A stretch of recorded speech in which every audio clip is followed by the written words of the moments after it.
বল। পয়লা বৈশাখ তো চলেই এলো, তুমি আমাকে নতুন জামা কিনে দেবে না? কেন?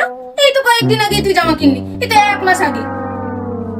আরে ওগুলো তো অনেকদিন আগে কিনেছি। পয়লা বৈশাখের জন্য তুমি আমাকে নতুন জামা কিনে দেবে না?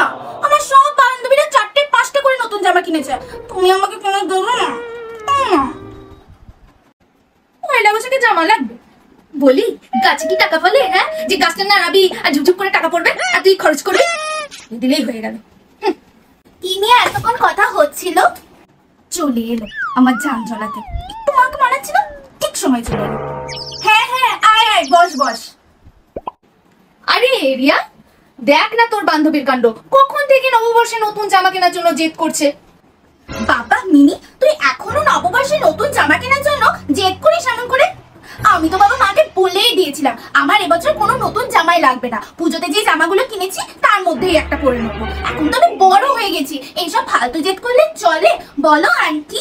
দেখ দেখ, সে কিছু কত লক্ষ্মী মেয়ে, আর তুই শুধুই জেদ আর জেদ, এইটাও আর ওইটাও।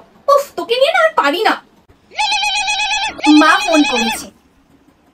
হ্যাঁ মা বলো না, ওটিপিটা বল। ওটিপি? কিসের ওটিপি? তুই যে 4 সেট জামা দিয়েছিলিস সেটার ওটিপি, তাড়াতাড়ি বল। বুঝলি মিনি, আজকের মতন আমি আসি, আসছি, আবার একদিন আসবো।